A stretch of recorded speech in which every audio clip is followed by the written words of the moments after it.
Shauna, we're ready when you are. Okay, I think either Travis or Amanda was going to chair the meeting today since I'm remote. I can do it. Let me get the agenda pulled up. It is 1:13, and we're going to start Health and Human Service Committee meeting September 18th. I'm sorry that I was late.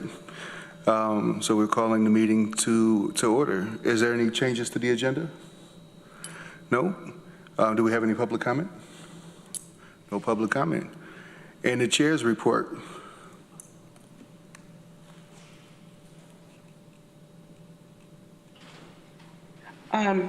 Good morning, and thanks to everyone for coming today. Sorry I'm not there in person. I am COVID positive, so I'm staying at home today and yesterday and probably in the foreseeable future.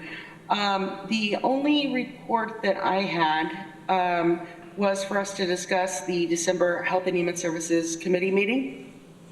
And Jordan, can you go over or Taylor, I'm not sure who's up there. Yeah. Can you go over the date that was the most popular amongst legislators? Yep, that would be Thursday, December 12th from 1 p.m. to 3 p.m. Okay, and does that work for everyone's schedule? I just want to confirm that works. I believe we did a doodle poll and that seemed to be the most popular date. Yes. Yes. Okay, great. So we could go ahead and make that our official date for that time frame. And then I want to thank Norma, who has put together the opioid settlement group to come in and discuss how they're moving forward with the settlement funds. And other than that, I know that there were some reports historically in years past, the shelter has been under Health and Human Services Committee. However, it has been moved to the Housing and Economic Development Committee. So they're certainly getting a lot of information about how we're moving forward with Code Blue, et cetera. So if anyone is interested in that, I would ask that, feel free to catch that committee. They're doing a lot of good work there. As far as this committee, we will continue to talk about some of the issues that we're seeing in our community around overdose, some of the issues that we're continuing to struggle with as far as federal funding for many of our county departments.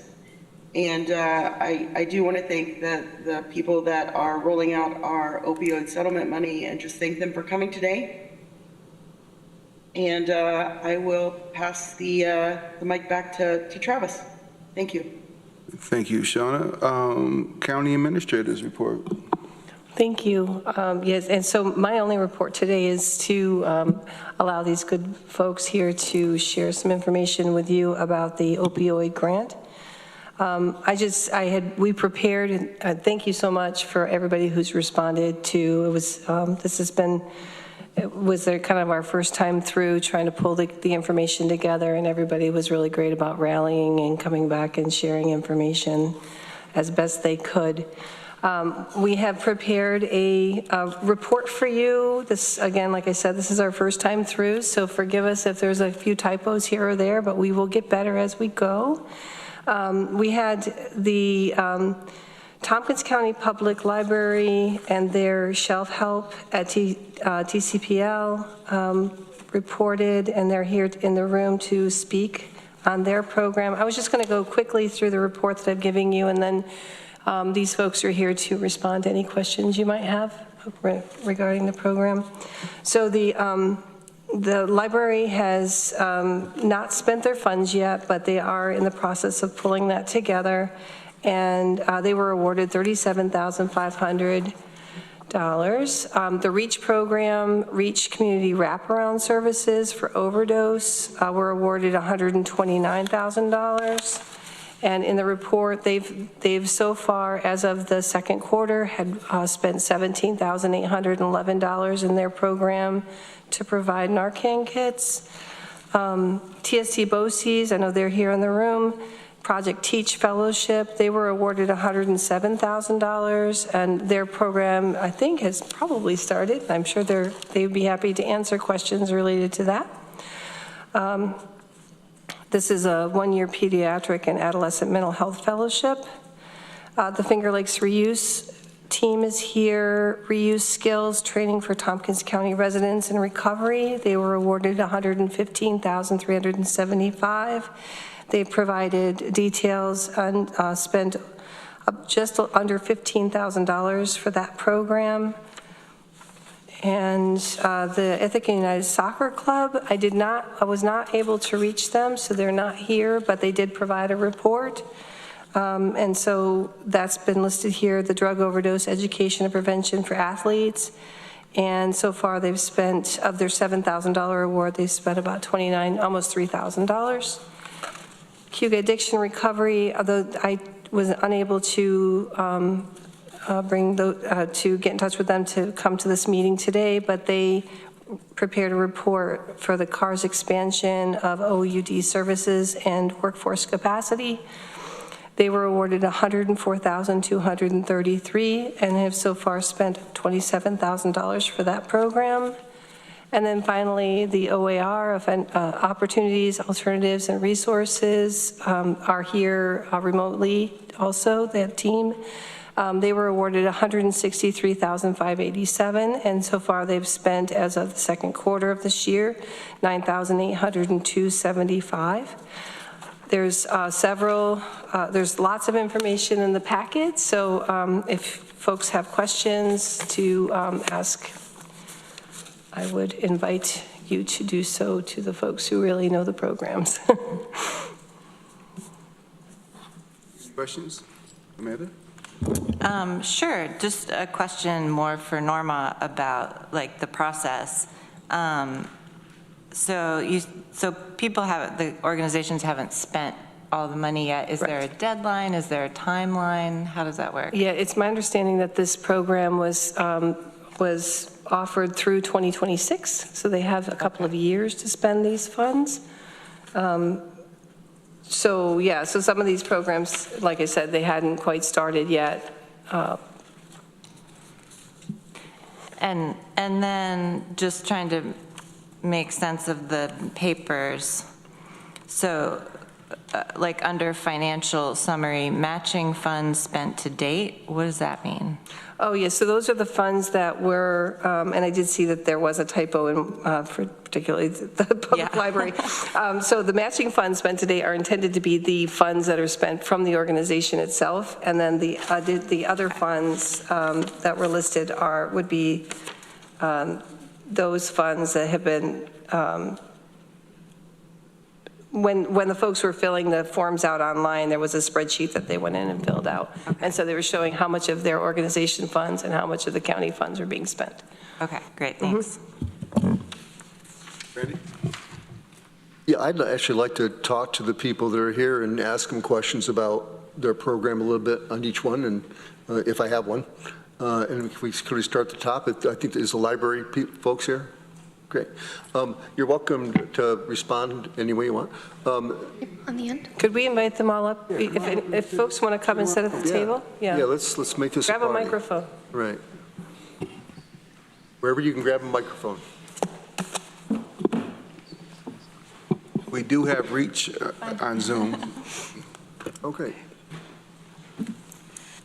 Yep, Reach and OAR are both here, David Sanders and Samantha Stevenson. Yep.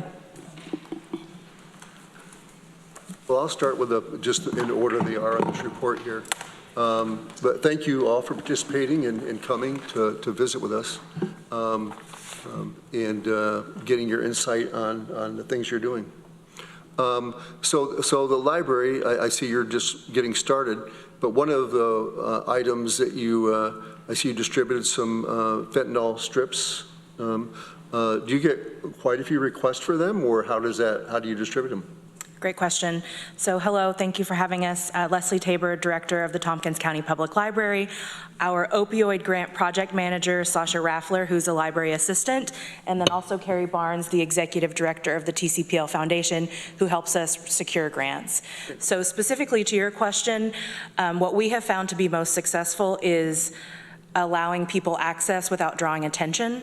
So when we receive these strips, we actually just distribute them around the library and people can use them at will. So the way that we know that they're being used is that we see the wrappers in the trash cans, or we have to restock the locations where we've put them out. But that sort of providing it to them without requiring them to interact with someone where there might be some embarrassment or other feelings.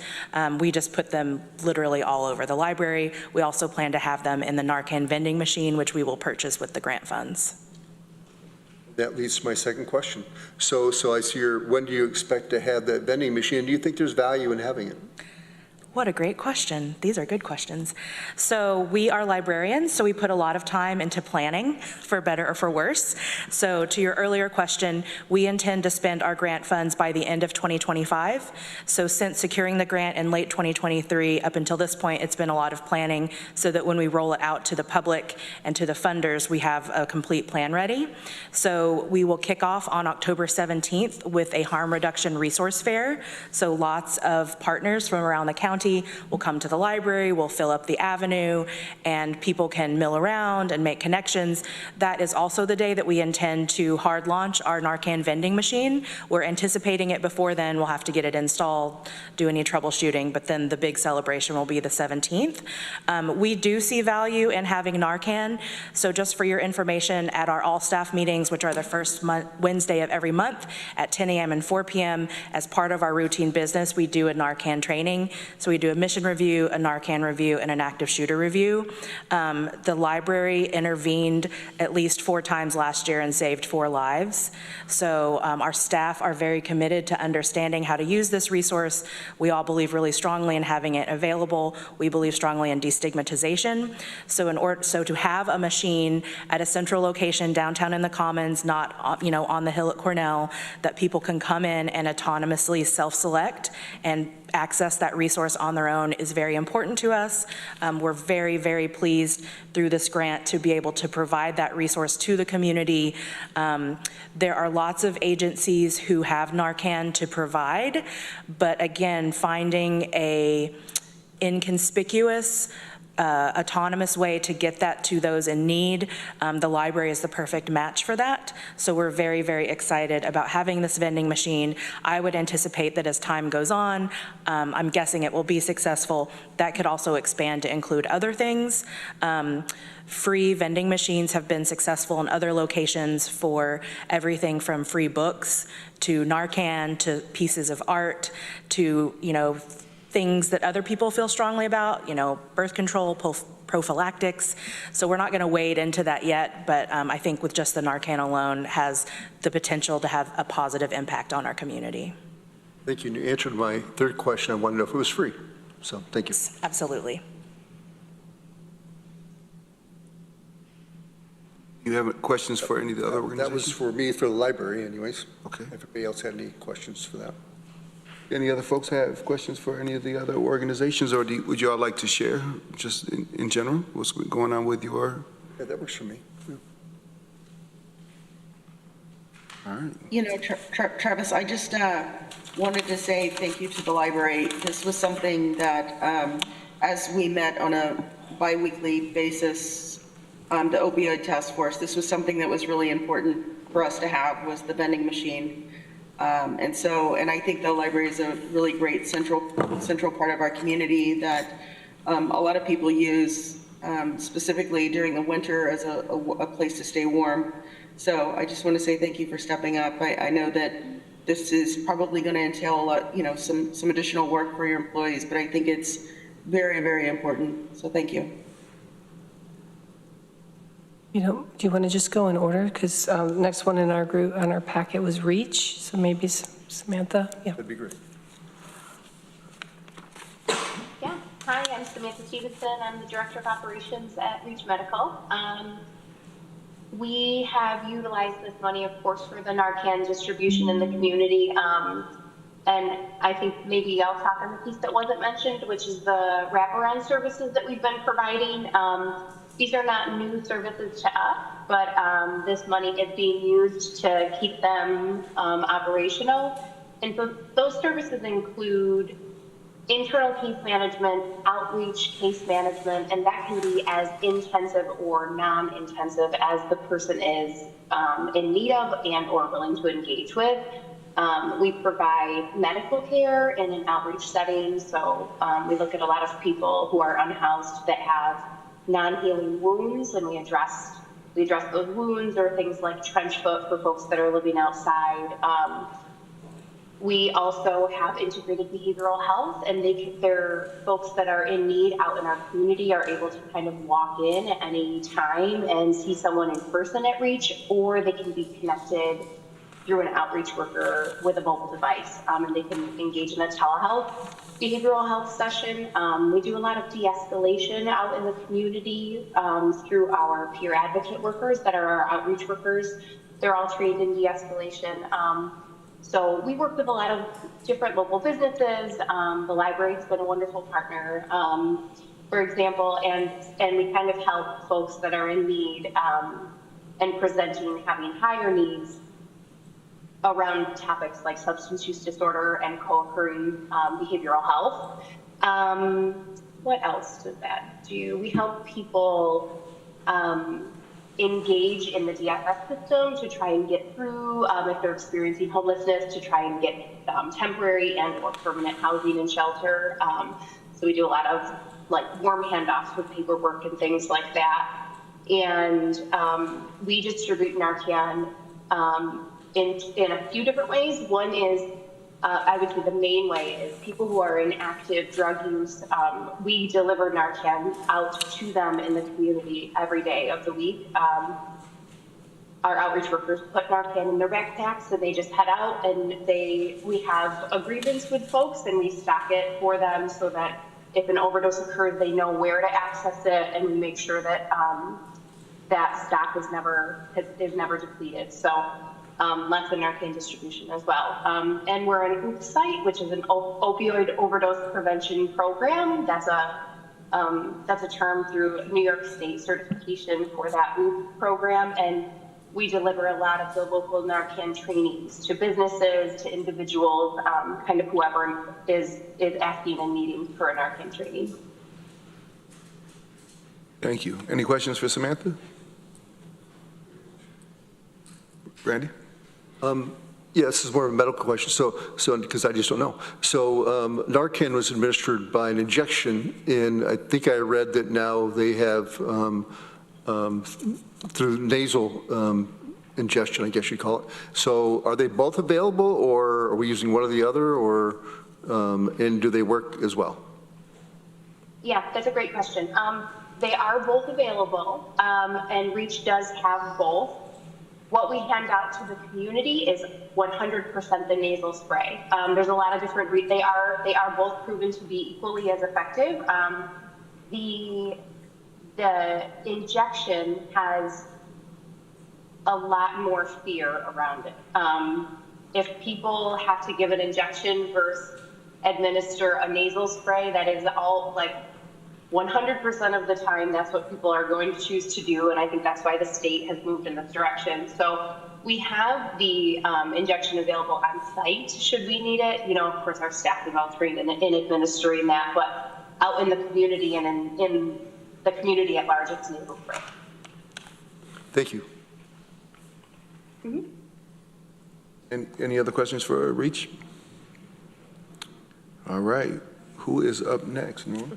That would be, I want to clarify something I said earlier. I mentioned that these grants were through 2026. Some of these grants, there was an A group and a B group. Some of these smaller grants were intended to be done within a year. I just wanted to make sure I clarified that. Thank you. And the next person in our group was BOCES, TST BOCES.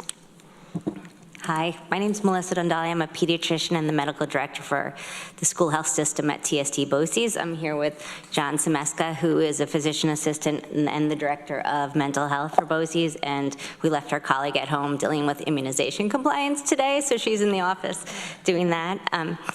I want to thank everyone for being here. Thank you for the grant. We love Reach. We also love the public health heroes, the librarians. So thank you for putting the Narcan machine out. That's going to be amazing for our community. And now I'm going to pass it on to John to talk about what we're doing at BOCES. Hello. The first thing that I want to do is talk about, since the inception and the allocation of the grant, some small but important changes have happened to the language. One of them is when we applied, we were the Project Teach Fellowship. Project Teach, it's important for their funding and also for their organization to remain organizationally distinct. So the name of our project has become the Psychiatric Education for Pediatric Provider, the PEP, P-E-P-P program. And the word fellowship was also used initially in the proposal. And once again, that could be problematic. So the word fellowship might be mistaken for a longer specialty program that could shift professional licensure, liability, duties of practice, and representation of expertise. And so now we're using the term certificate program or intensive certificate program to reflect the fact that it's not just 2 weeks, it's 40 weeks. And so just to organize my thoughts, I've prepared writing. So if you don't mind, I'd like to at least use that as a notation. So on August 9th of 2023, our project was recommended for partial funding by the Tompkins County Opioid Task Force. We also received generous funding from the Park Foundation to go ahead and to make this thing. The funding allocated $107,000, as was mentioned, for the development of a 40-week intensive training program, and that's for prescribing, primary care, and pediatric clinicians. That would be doctors, MDs, DOs, and PAs, physician assistants like myself, and NPs, nurse practitioners. The project provides a select cohort of clinicians with additional education support and sustained membership in pediatric and adolescent psychiatry. This helps the community served by primary care and pediatric practices. It prepares those clinicians to diagnose, treat, and manage psychiatric concerns in children and adolescents. So primary care and pediatric clinicians typically receive very little specialized training in child and adolescent psychiatry. If they want to pursue that training, it can be an expensive, time-consuming, and often it causes the offerings. The clinicians have to relocate often away from the communities of care. So the program that we have allows for weekly intensive training for 40 weeks and for mentorship to happen in real time to discuss real cases in the communities of care. And this is done online with a couple of limited amount of in-person contact. And it's done every week. And this is and they're able to have mentorship and guidance and education from pediatric and adolescent psychiatry specialists. So substance use and mental health concerns complicate each other, and they go hand in hand. And as substance use and mental health can affect everything from age of onset to severity to duration to recovery, to treatment compliance, to risk of overdose, to death, and more. And so addressing these psychiatric concerns in young people certainly affects the community and allows clinicians to be better prepared to not only treat them as they occur in real time, but also to act preventatively and save lives in the future. So we're happy to report that after 2 years of development, our program launched just recently. Our first day was last Saturday. That was an in-person session. We had an intensive that we used actually the Project Teach in itself provided.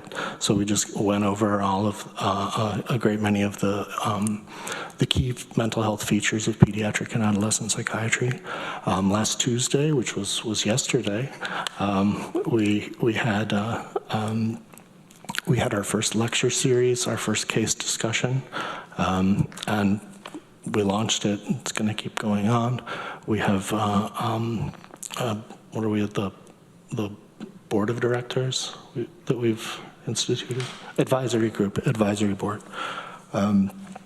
And so with attention to Tompkins County, the task force earmarked the allotment to be split, where 57 would go to the development of the program and $50,000 would be used as a stipend to aid and promote the inclusion of Tompkins County clinicians in the program. Since we have partnerships with University of Rochester, University of Buffalo, and what is it, Project Teach, I think, is located in Albany, right? They're in 7 New York regions. Yeah, so that allocation also is, I'm happy to state that 7 of our cohort have affiliation with Tompkins County. 6 of the 7 currently practice in Tompkins County, and one of the members, their affiliation with Tompkins County is they were the founding director of the PA school. So unfortunately, we've had some difficulty recruiting because of clinical demands. Initially, we hope to get 10 providers, and on the pilot year, some of those have unfortunately dropped out. Yeah, recently, we had 9, and 2 of them had to drop out because it's such a shortage of providers that when someone left their practice, they had to leave, and there's just not enough clinical time for them. So even though they're excited.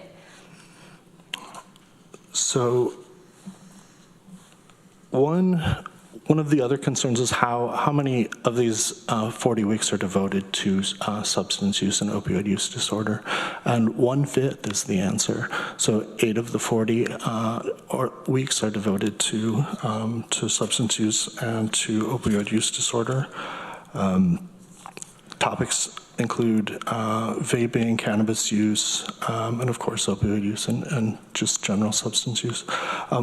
At the end of, actually within 8 weeks of the launch of the program, all of the clinicians will be certified and trained in SBIRT as well. Hold on just a moment, I have the acronym. Screening, brief intervention, and a referral to treatment. That's a fairly exquisite program. And what else to report? I think that covers the details. But of course, I'd like to thank the committee for your faith and your support in funding the project, especially since it's a pilot and a launch, and trusting us and allowing us to make this happen. Any questions? I have Shauna. Thank you. So first off, your voice is absolutely so calming. I just wanted you to know that. Like, I could fall asleep to your voice.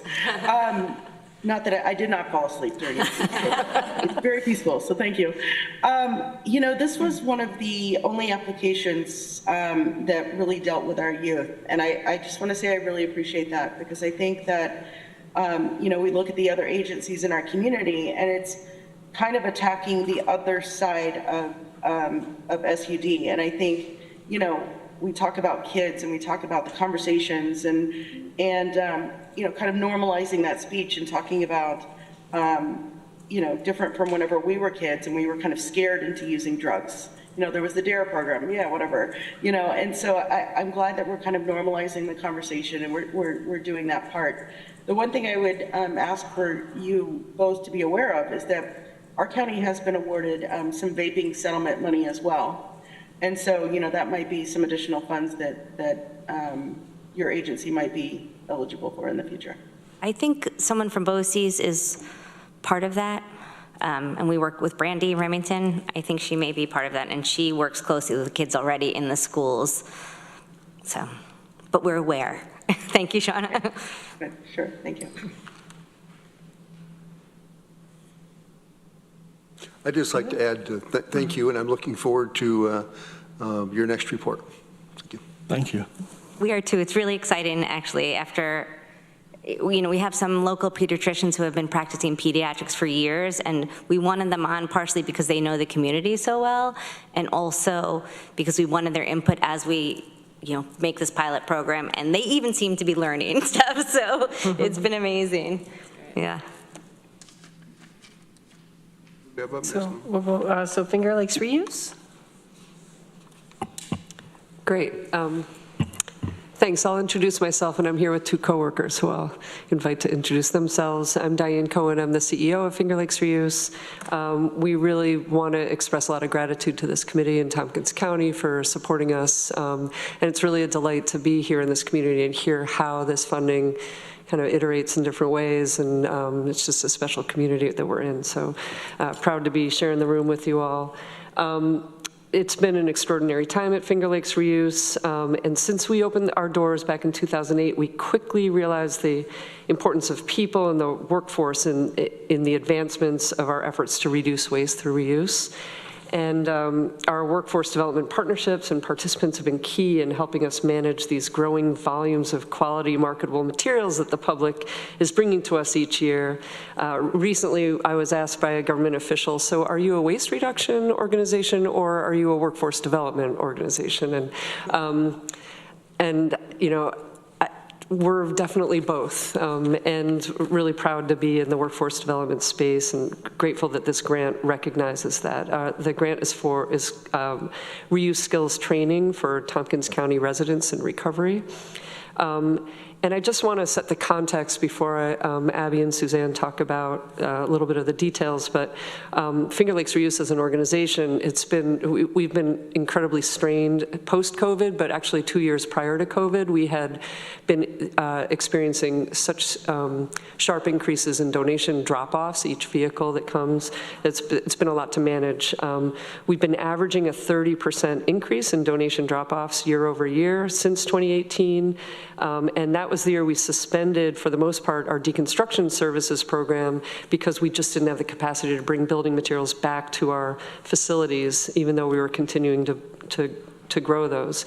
While our donations tapered to growing only 11% last year over the year before, this year has been another major surge. We're at a 27% year-to-date increase over last year, and that causes major operational challenges and a challenging working environment. So we're all the more grateful to have, to be able to support workers to help us in this environment. And just to put a couple numbers on those drop-offs before I turn it over to Abby, we're averaging 195 donation drop-offs daily. That's 195 vehicles bringing us stuff.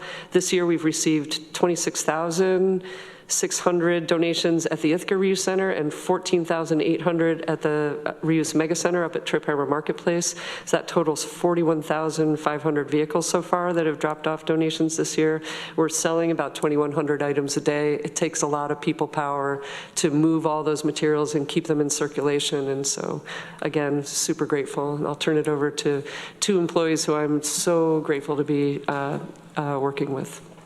Thank you, Diane. My name's Abby Ball. I'm the development coordinator at Finger Lakes Reuse. Thanks to this grant funding, we are now offering supportive paid and unpaid job training opportunities explicitly to individuals who identify as in recovery from opioid and substance use disorder and any co-occurring mental health conditions.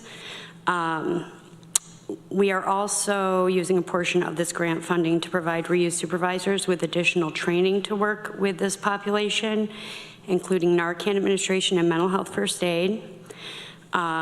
Success over this 3-year grant period will look like 30 trainees recruited from community partners, successful retention and completion of the RESET program, and develop work skills at our reuse centers with the ultimate goal of connecting 12 participants to permanent employment. We have recruited so far 6 out of 10 people to RESET this year. One challenge that we have encountered is developing a system that gives trainees the opportunity to disclose that they're in recovery and us the ability to track that information accurately. So we have developed a questionnaire for trainees to complete during orientation. And 1 out of 6 trainees, which was our goal for this year, have completed the RESET program. We also held a Narcan training in July in which 18 staff members were educated on how to administer Narcan, the stigma associated with substance use disorder, and the language we can use to combat that. And now I will pass it to Suzanne. Hi, everybody. My name is Suzanne Burnham, and I am the current workforce coordinator for Finger Lakes Reuse, working at both the Trip Hammer Marketplace Mall location and our downtown Elmira Road location. My primary role at Reuse is to oversee our apprenticeship program. We have 2 tracks. One is a retail apprenticeship, where people learn both the soft skills, refresh the soft skills, and then some harder skills. Really specifically designed for people that have been out of the workforce a while for a variety of reasons. We've always been a recovery-friendly employer, right? We have. The other track has been sleeping since COVID, and it's Reset Tech, learning the very basics, elementary level, really, skills on computer repair, the innards of computers, to rehabbing, and then recycling a computer. We're in the process of just reawakening that program with a 10-week class for 7 people with a small stipend attached, and then a chance after that 10-week class to become a paid, at Tompkins County Living Wage, apprentice working in our e-center. So we've been busy since January, and I'll just talk about this year to date, since this grant has been unrolling for the opioid grant for this year and into the next 2 years. I've worked with approximately 15 retail apprentices, meaning they've come in, they've applied, I've interviewed, I've toured, I've taken them in and offered them up to 525 hours, and they're still working, because that's a lot of hours, anybody from 16 hours a week to 35 hours a week. And then 7 have just joined the Reset Tech. Out of this group of people, 6 of them have come in and self-disclosed that they're in recovery from either, I'll just call it SUD, right? It's opioid use disorder or another substance abuse disorder combined with mental health. It's an SUD. And 1 out of the Reset Tech participants self-disclosed right away. Some do it on the application, some just tell me that they are in active recovery. So I'm very excited about that. The grant money is going to go towards supporting these folks as well as our staff members, and we've already started that this year with some additional training, as well as one of our apprentices in the Reset Retail track just finished her 525 hours, maintained her sobriety, graduated from Tompkins County Felony Treatment Court, and we're offering her a 3-month extension to become a mentor apprentice to incoming apprentices, specifically in recovery from SUD. Yeah, so those are some success stories from just the last 8 months of this grant rolling out. I'll go on to say that I don't know, what do you think, Abby? We're at about 45 apprentices a year.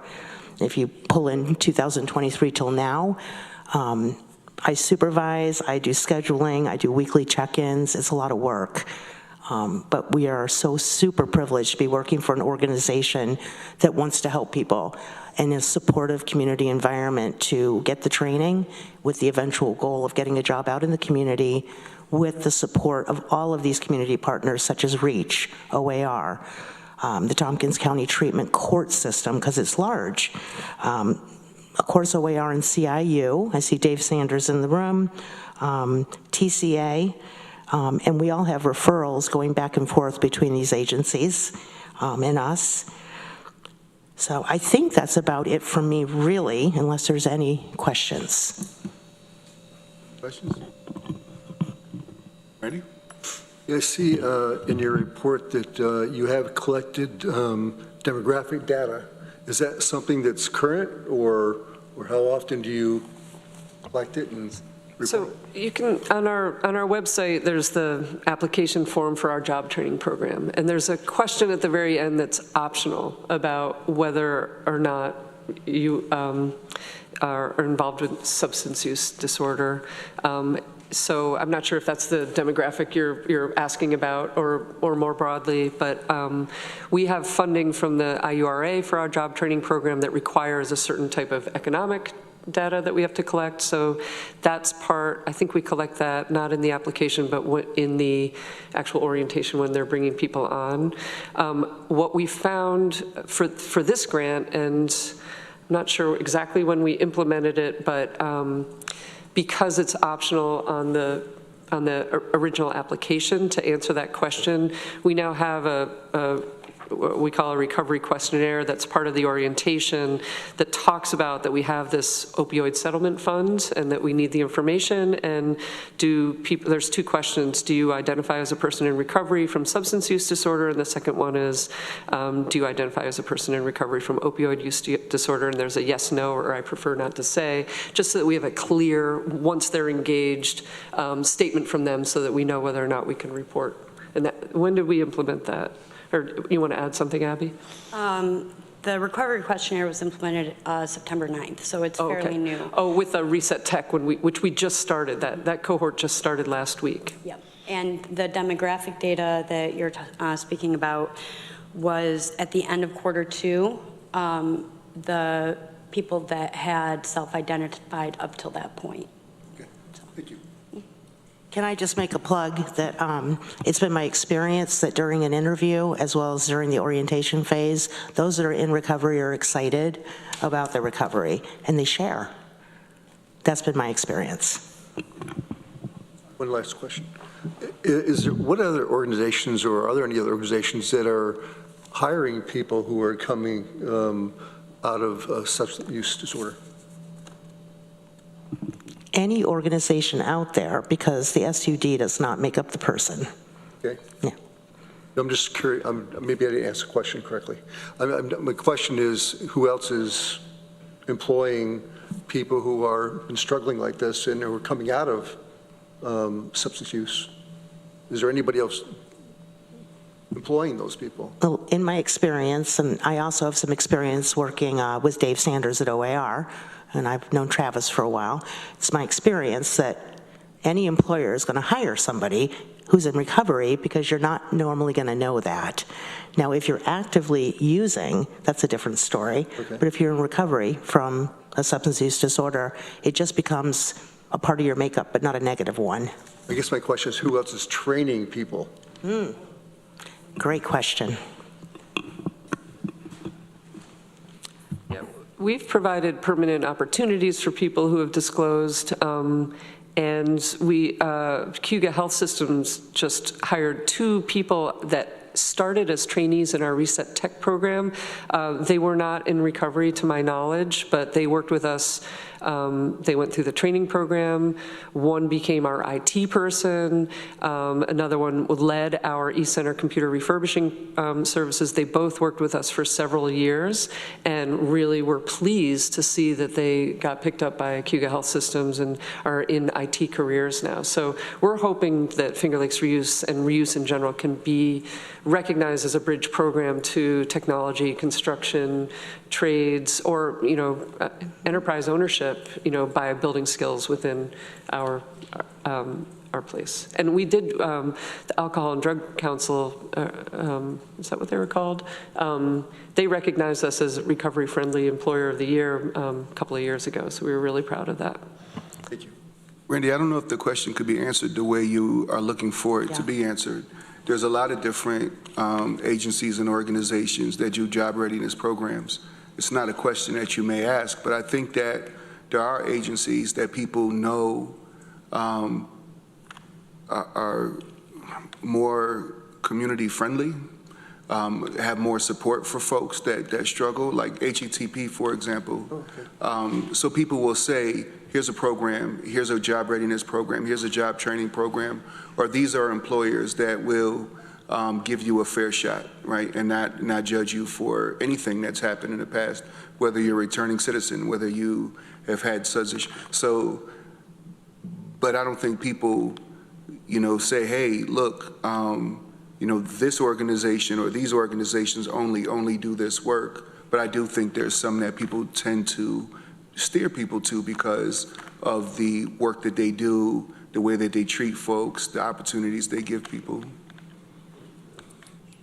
Can I make one more plug? Drug and alcohol use it doesn't discriminate. and people in recovery are in this community alone are judges, police officers, and quite possibly somebody who's in this room. I'm glad you said that, because it's the truth. There's a lot of folks, we look at folks, I think, that are dealing with issues related to opioids differently than people that are dealing with issues related to alcohol. There are people that we work with every day that are in recovery or active use that we don't think about because they've maintained a high-level job for a period of time where they haven't found themselves in certain situations. So we actually forget that those folks are actually dealing with the same issues. Thank you for saying that. Dave, you're up from OAR. May I just, one last thing. We had a question for this group because we know everybody in this room cares about this issue very deeply. Suzanne's done an amazing job building relationships with potential referring partners, but if anyone can think of someone who may be eligible, we've had waiting lists for our job training programs for the last couple of years, and unless they, we're not explicitly recruiting or combing through our applications to see if someone's disclosed that they have an SUD. So, but we do welcome referrals, and we're very proud that we're up to 6 people out of our trainees that have disclosed. But we're looking for more, and we're building relationships. And yeah, so we welcome if you want to connect Suzanne to anybody who might have interest. Thanks so much. Thank you. Dave, you want to take a swing at it? Thank you so much. I appreciate it. I do want to say, I want to appreciate this group for thinking outside the box. I'm going to be honest with you, when I wrote this grant, I wrote it because I thought it was something that I needed desperately to make positive outcomes. I didn't know how that would be received. I was optimistic, but at the same time, I wasn't sure. But I really want to just say kudos for looking at rent as a possibility because I don't think you can imagine what difference it's making in people's lives. So I want to start by saying, first and foremost, is what we have is a program. We have several units that we're going to actually pay rent for people that are struggling with substance use disorders.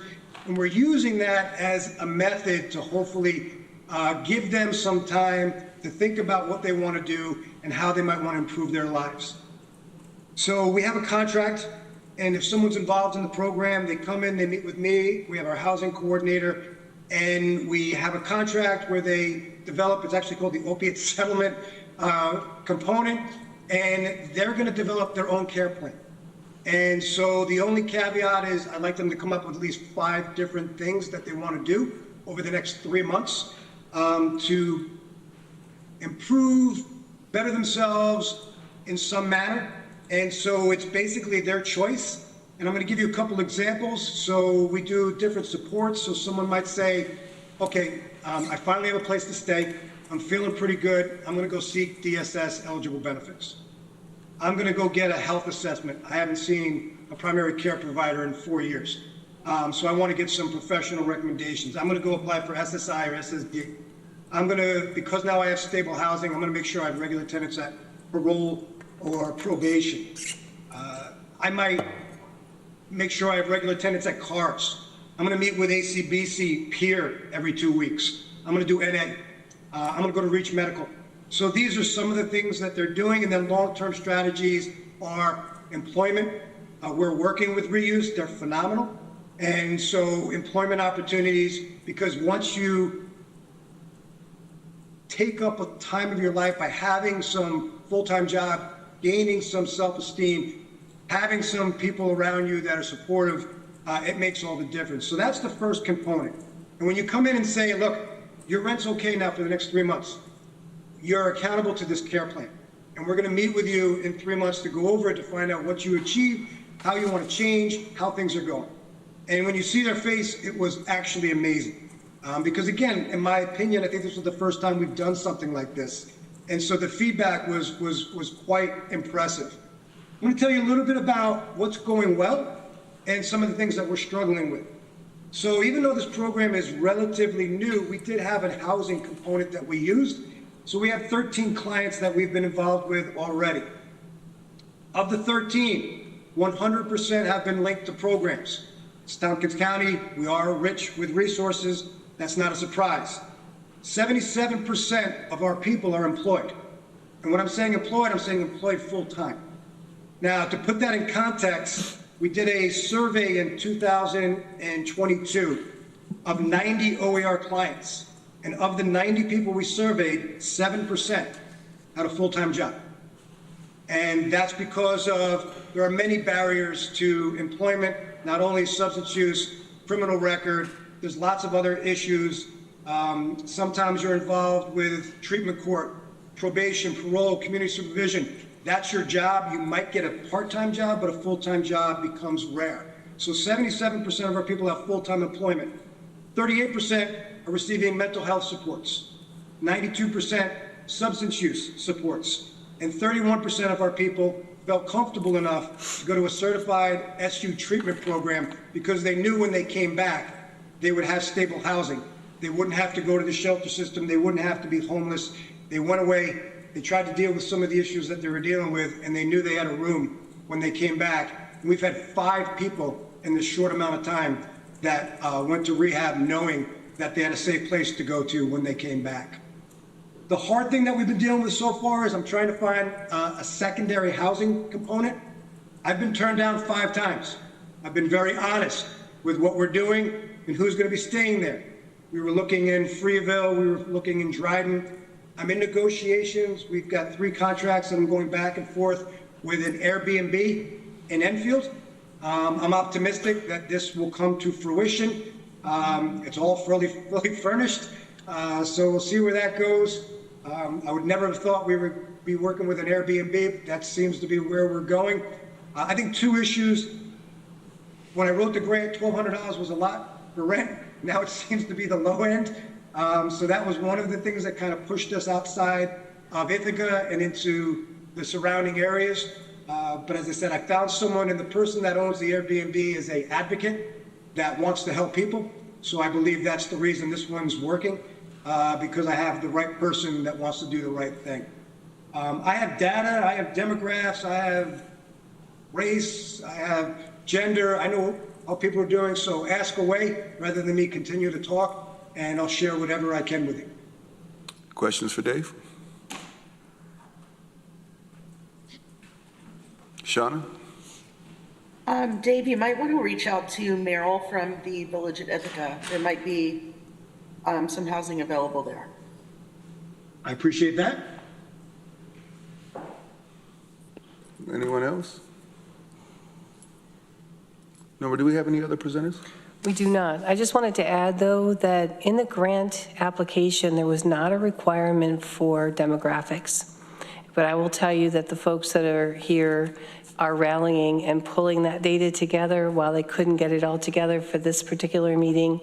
Everybody has been kind of, I think that's probably why these folks had kind of started that collection, because it wasn't a requirement of the grant, but they have all stepped up to say, yeah, we'll grab that. We'll get that data for you for the next time. So I just wanted to add that Dave Sanders is like, he's got this data thing all down, and he gives everybody data from everything. So we didn't have any problem getting it from him, but I mean, not everybody was there.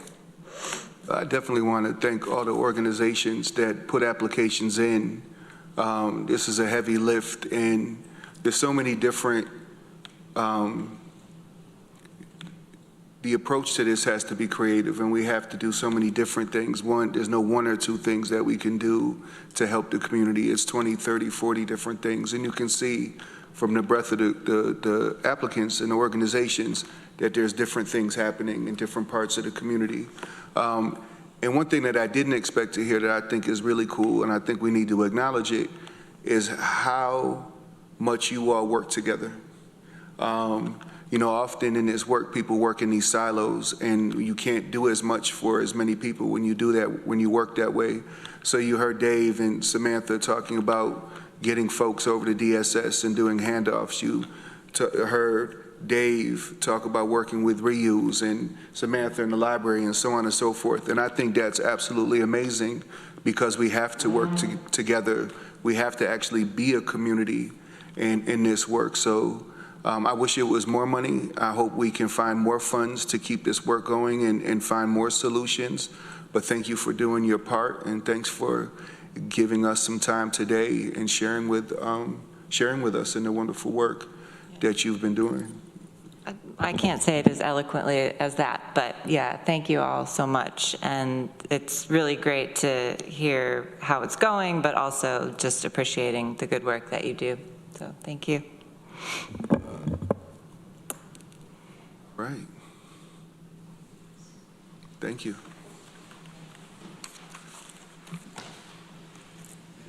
Thank you, guys.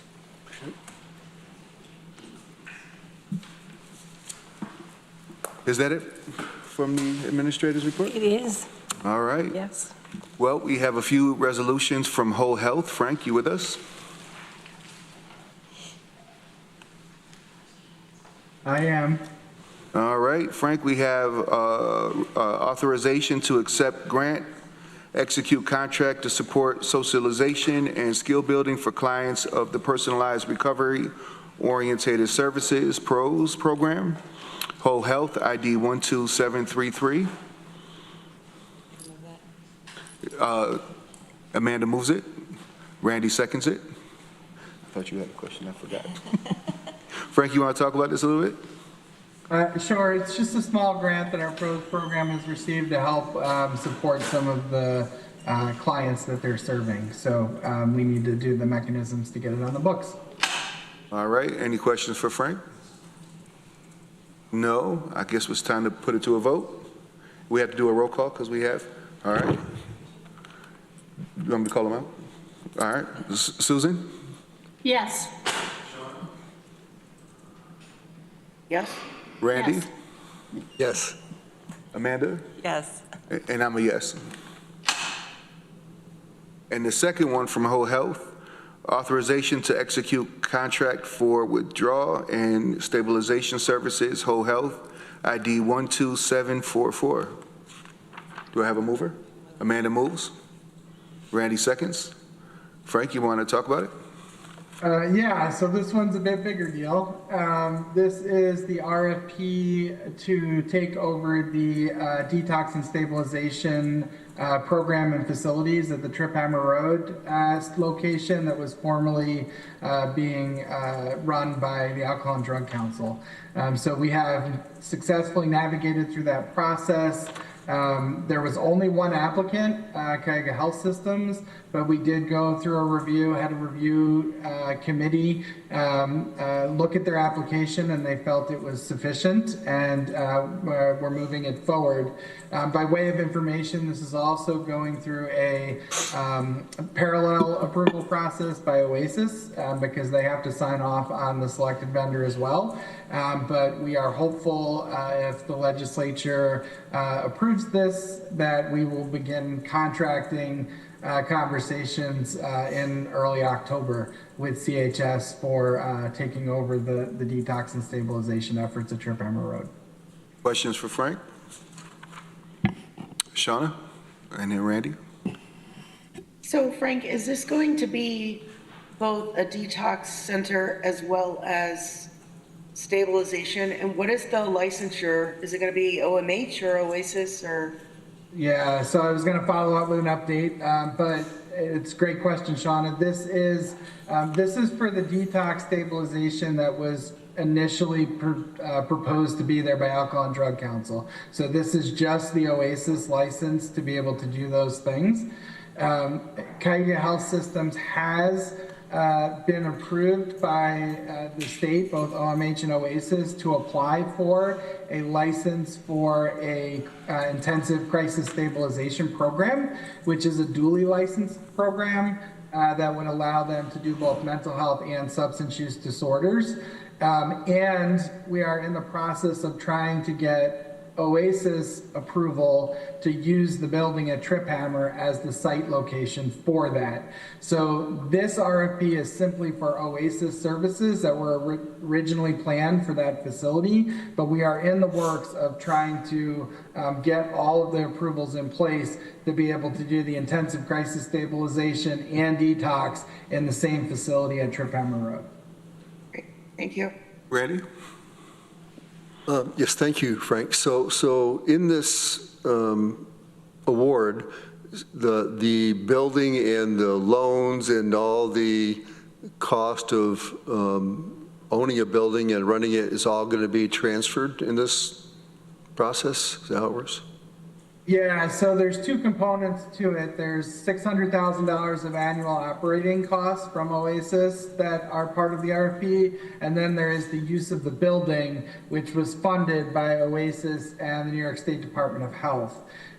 So yes, once through contract negotiations, if the RFP vendor is approved, we would establish relationships and processes for them to take over the building, just as the Alcohol and Drug Council had control of the building. Okay, and you may have stated this, but when is the proposed start date?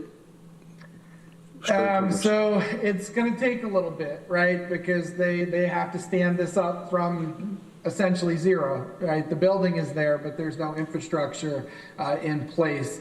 My understanding, and so this is going to complicate things a little bit, if Cayuga Health Systems is successful in getting a license for the intensive crisis stabilization, which is not this RFP, but the broader program that we're hoping to stand up there, their go live date would be the end of 2025, early 2026, because there are structural changes that would need to take place for the building, and then they have to stand up, train, and get in place. So we still have a fairly long launch pad for that. If none of that was to occur, the potential could be the detox could potentially stand up a bit sooner because there's no physical structure changes to the building that would be necessary. So some of this will all depend on how it all shakes out as far as what we're able to do and what location.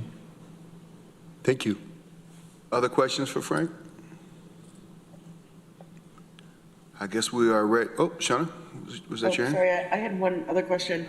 A community member actually asked me the other day about using this building for sheltering, and I said that I would bring this forward. So wanted to ask about that. No, the county doesn't control the building, first of all.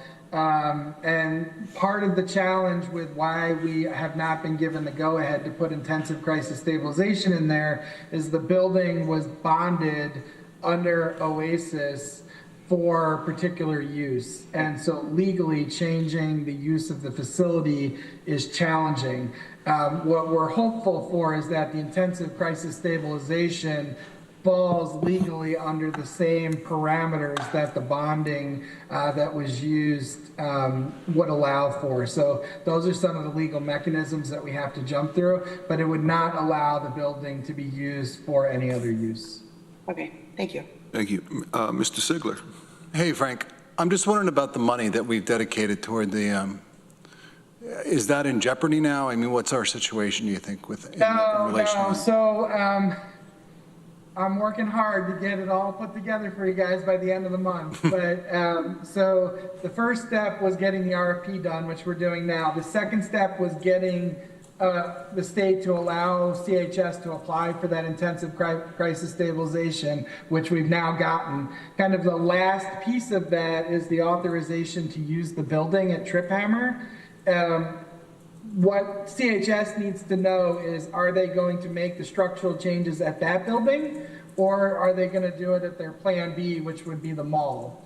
So my understanding is that their intention is to use that 1.5 that the county has allocated to adjust one of those two sites in order to be able to do intensive crisis stabilization. So what we're trying to do is get all the answers in place before the end of this month, so that they can know which plan they're going to be presenting to you all as how they're going to move forward with spending that 1.5. And that 1.5 then would be locked in. I mean, then as long as we have a plan that we can go forward, we're okay then with that, is my understanding. Yeah, that's generally my understanding too. I think there's something around having to have it contracted or something to that effect. I don't know the legalities of it. Norma might better than I do, but we are hopeful that they would still be able to use that 1.5 if we can get the answers from the state that we need by the end of this month. Yeah, those funds have to be encumbered or allocated by the end of 2024 Okay. and spent by 2026. And it's my understanding that either Plan A or Plan B, the Acute Health Systems has a direction to go for those funds for this purpose. Perfect. Thank you, Norma. And thank you, Frank. I know you've been working really hard on this. I really do appreciate that. So thank you. Yeah, absolutely. Other questions for Frank? I have a question for you, not about this. I've got a different question for Frank. Well, let's do this first. Okay. And then More we'll questions. let him report and he can answer whatever questions. So it's time to vote. Oh, wait, we already motioned. So yes, time to vote. Susan? Yes. Shauna? Yes. Randy? Yes. Amanda? Yes. And I'm a yes. That's 5 yeses. Frank, while we have you here, do you want to share? And Randy does have a question after you're done sharing for your department. Sure. Just really one update. The Jewel monies had been mentioned earlier, and Shauna had talked about folks potentially having access to that. One thing that we have come to find out is that the county's allocation is a total of roughly $75,000, but that's over 8 years. So we're going to be receiving just shy of $60,000 a year for 8 years. So it's not huge amounts of money. We do have a group of folks that are working on a plan to propose to you. Right now, tentatively, about half of it is to support enforcement efforts that we've been talking about doing some additional enforcement, and the other would be education and prevention based. So more details will be coming forward on that, but I did want to update you all that we are working on proposals to bring to the legislature for their consideration. Thank you, Frank. Yep, that's all I had. Ready? 2 questions. So, Frank, is there additional opioid settlement funds coming our way, or not? So we're still, I don't know that we've received any additional. There are some that are supposed to continue to come, but in much smaller numbers. I don't know if county finance or county admin knows more about any dollars that we've received, but I'm not aware at this point that we have more to allocate. Okay, and my second question, I exchanged emails with you and Harmony about mental health support in schools, and Harmony gave me a nice email about the details of the therapists that are currently in all the schools and how much time they're spending there. And in that, she detailed that basically 25% of the cost of a therapist, which is about $130,000 a year, is borne by the county, so paid for the county. So I shared that information with a school, and they said, could we get that therapist full-time if we came up with the other 25%? So I don't know if legally they can even do that, so I just wanted to ask that question. I don't know the answer to that, Randy, but we can certainly investigate it. Okay. Through discussion, I just want to share this with everybody. There's a limited number of titles, so to speak, or qualifications that are available for the county to provide mental health support in schools. Is that, and I believe that's the way I understood it, that there's not a lot of, other than a therapist, there's not many other professions that can be determined to be providing mental health support in schools. Is that correct? Billable, right? So I think I shared there are many titles that could potentially provide supports in schools, but in order to be billable under our clinic license, the titles are limited that are eligible for that. And my last question. So the school also shared with me that they felt that those services may appear to be less needed because the kid was not recommended to receive those services. So, and the recommendation may come from DSS or somebody else. Is that correct?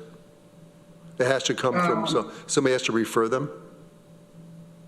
Not necessarily. A parent could bring the child in to open access today, and start services. And if they were in one of our local schools where we have a therapist, they would go on that therapist list. So there isn't necessarily a referral.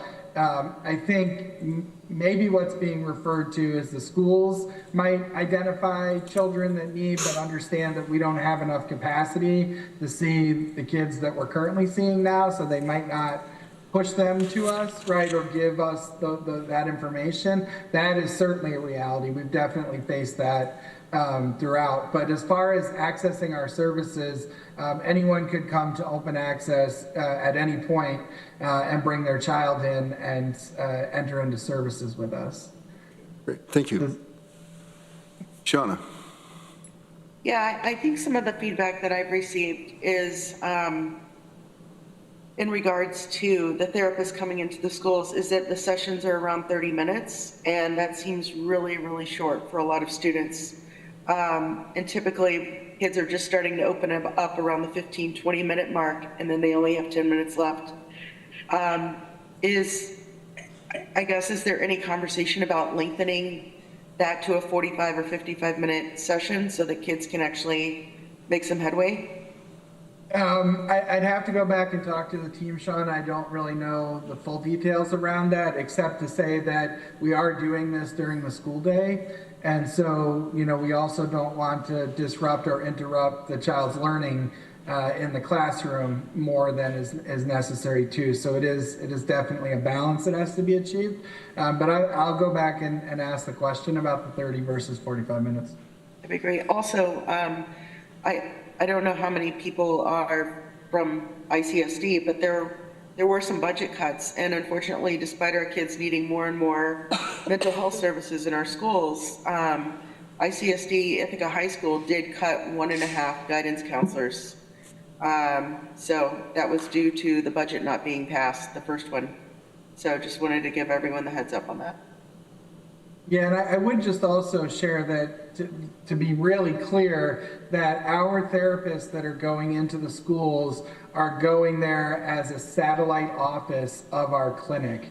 And so they are there to give therapy to the student during the day. They are not a caseworker or a traditional school social worker in, trying to address the broad scope of needs that a child has, right, in their life.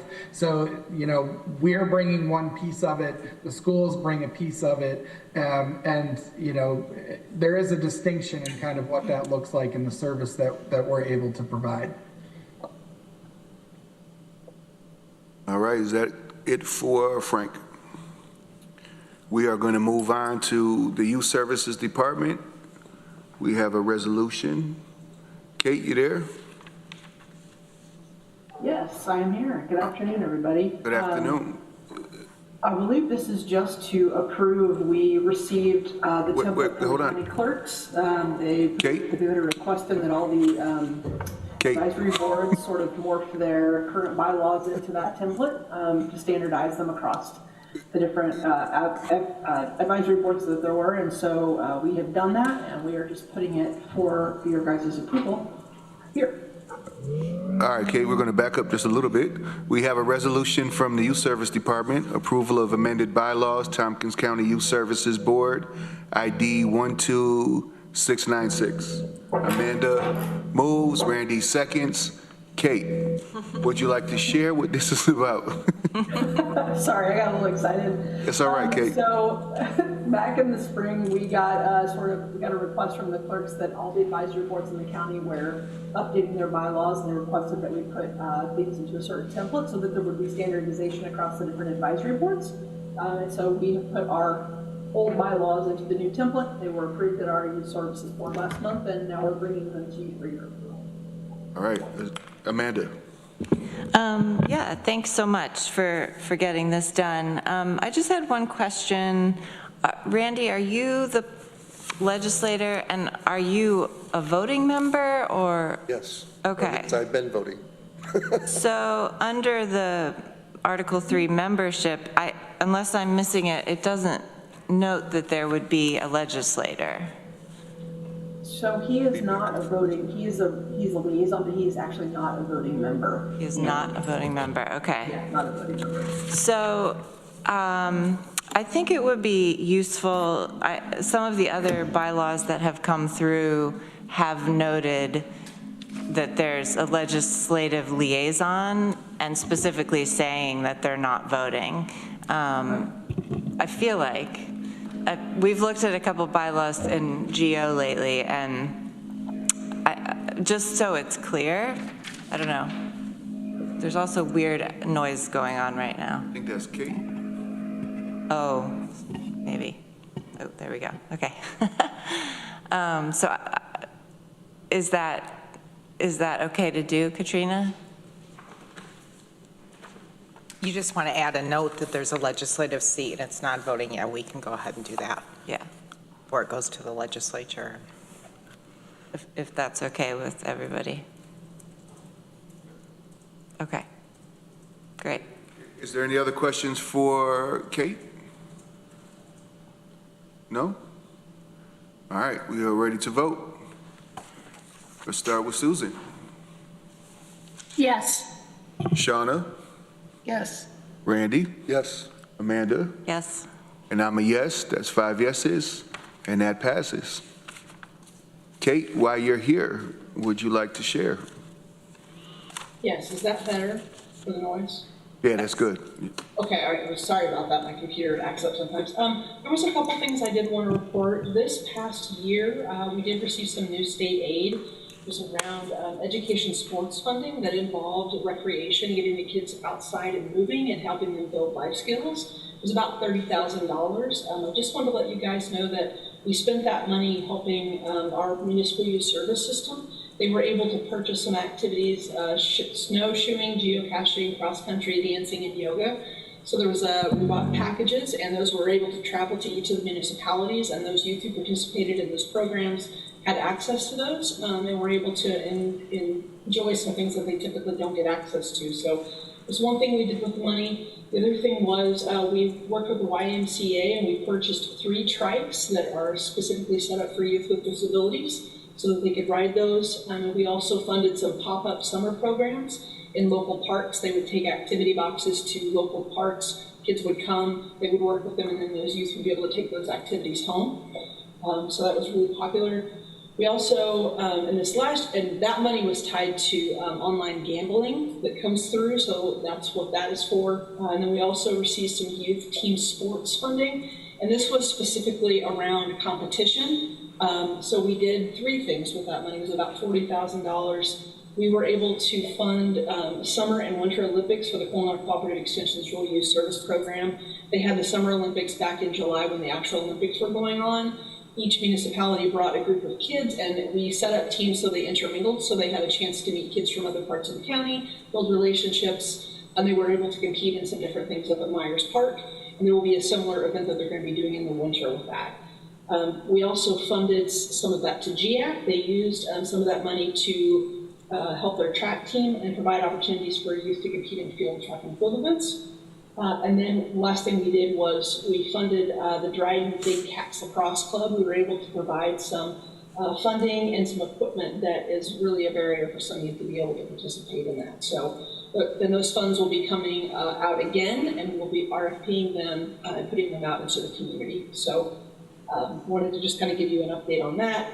The other thing I just wanted to make everyone aware of, and I was just notified about this a couple days ago, tomorrow evening at Tompkins County Community College at 6:45, Teresa Flores, who was, she's a sex trafficking survivor. She created a program called SOAP, which stands for Save Our Adolescents from Prostitution.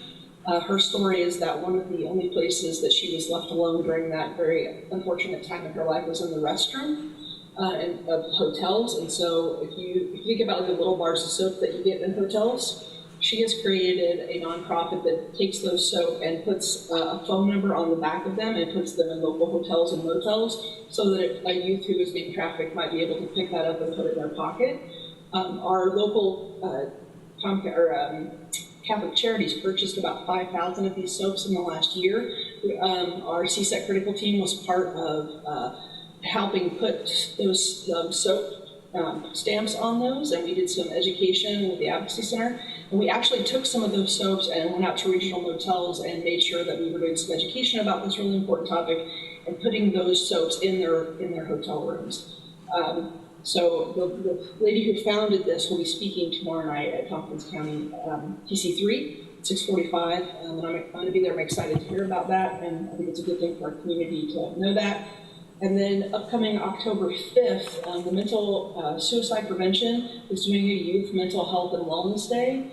It's a Saturday, October 5th from 12:30 to 3:30. It's going to be in the Ward Warner Room. They're going to, they're not exact, they can't say that they are TED Talks, so they are not TED Talks, but they are like that, versions of people telling their stories and talking about their lives. So those are two events I wanted to kind of just put on your radar, and if anybody was interested, just let me know and I'll get you some more information.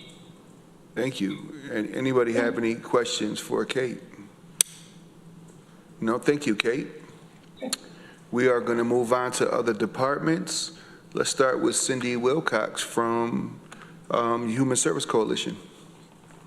Hi, good afternoon, everyone. I'll make it easy for you. I have nothing to report. I'm busily getting ready for our budget presentation tomorrow night. All right. Well, let's move. Does anybody have any questions for Cindy before we let Cindy off the hook? No? All right. Let's move to Kit Kephart from DSS.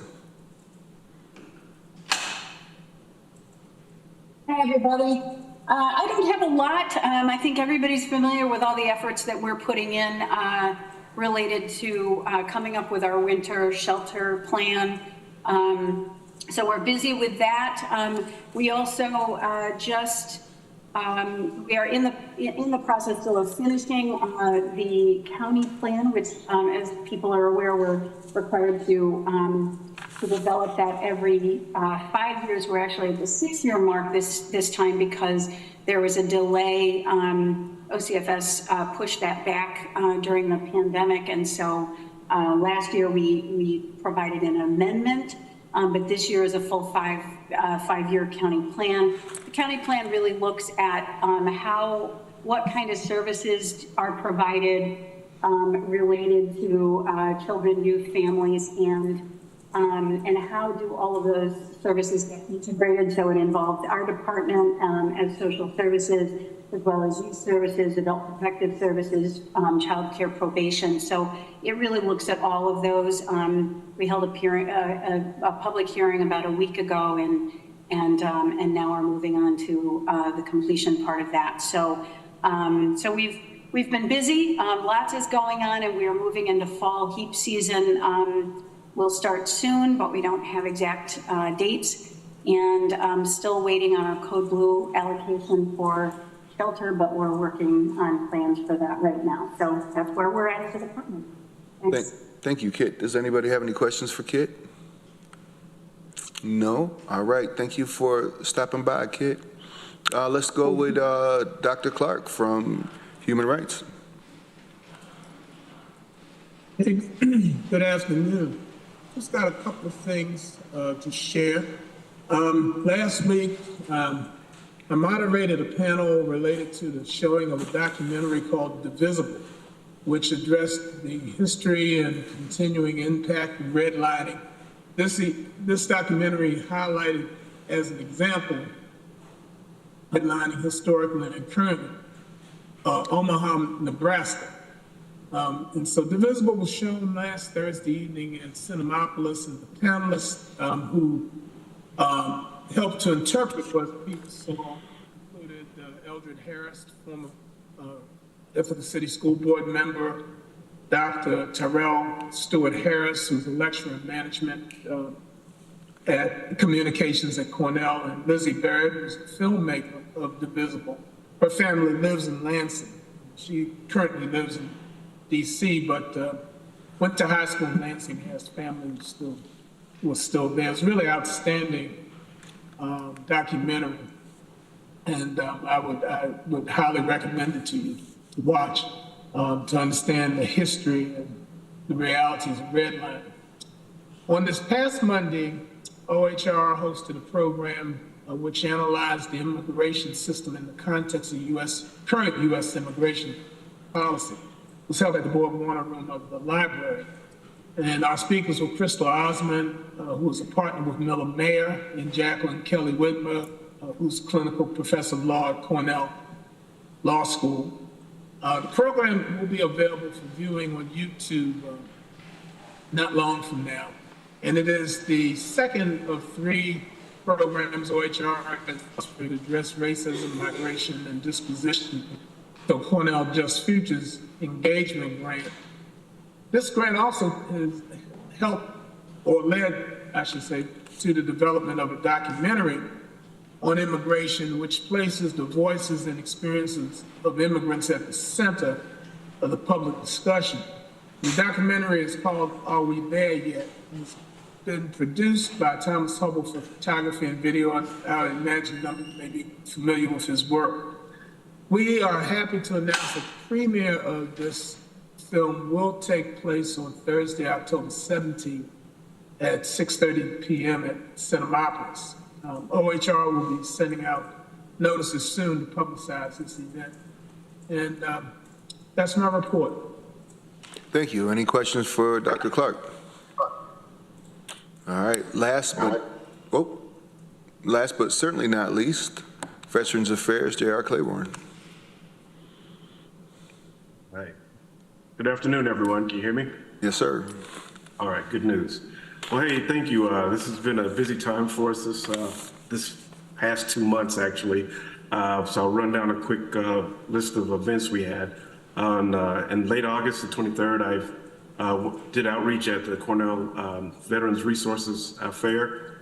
On September 3rd, it was a real honor. I attended the meeting of our local VVA chapter, Vietnam Veterans of America, and they bestowed a special recognition to Dr. Aaron Garber, who is the main doctor at the VA clinic. They want to acknowledge him for his years of service. And that was a very special moment. They actually got a quilt that only gets given to veterans normally. So that was a good thing to just be there to witness. On the 4th, we actually co-sponsored an event with the Cornell Veteran Colleague Network Group. That was a social as well as an opportunity for outreach. And actually ended up giving out the last of my Fresh Connect checks, which are like the farmers markets coupons that COFAS gives. And then early this month on the 10th, we kicked off our new season with Warrior Writer Tompkins. And I want to give a special thank you to Annie Perry and McGraw House because they hosted us. We had our session of the rooftop deck at the McGraw House, which was its own special occasion. And then this past Friday, I teamed up with Team RWB and Cornell Undergraduate Veterans Association to have a Welcome Back Students Barbecue.